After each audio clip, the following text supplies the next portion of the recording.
Chapter 23. Square Sweets That Look Round. Everybody stopped and crowded to the door. The top half of the door was made of glass. Grandpa Joe lifted Charlie up so that he could get a better view, and looking in, Charlie saw a long table, and on the table there were rows and rows of small white, square-shaped sweets. The sweets looked very much like square sugar lumps, except that each of them had a funny little pink face painted on one side. At the end of the table, a number of Oompa Loompas were busily painting more faces on sweets. "There you are," cried Mr. Wonka, "square sweets that look round." "They don't look round to me," said Mike TV. "They look square," said Veruca Salt. "They look completely square." "But they are square," said Mr. Wonka. "I never said they weren't." "You said they were round," said Veruca Salt. "I never said anything of the sort," said Mr. Wonka. "I said they looked round."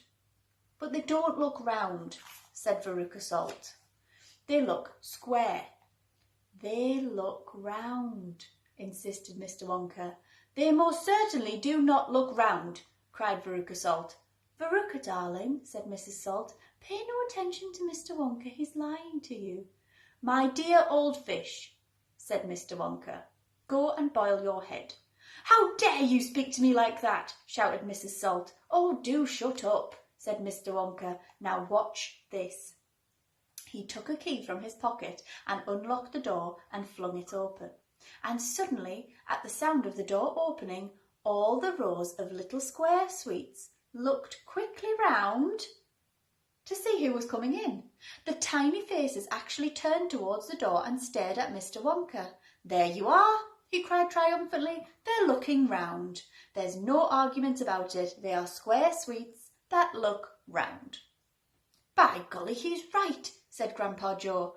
"Come on," said Mr. Wonka, starting off down the corridor again. "On we go. We mustn't dawdle."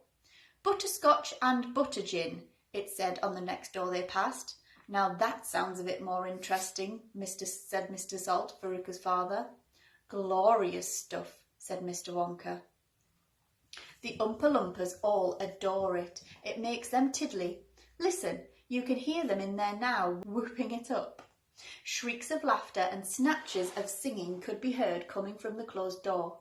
"They're drunk as lords," said Mr. Wonka. "They're drinking butterscotch and soda. They like that best of all. Butter gin and tonic is also very popular. Please follow me. We really mustn't keep stopping like this." He turned left, he turned right.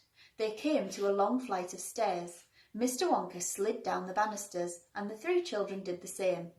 Mrs. Salt and Mrs. TV, the only women now left at the party, were getting very out of breath.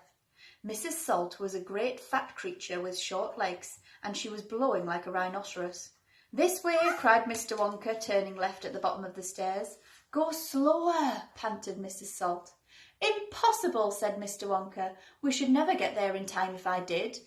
"Get where?" asked Veruca Salt. "Never you mind," said Mr. Wonka. "Just wait and see."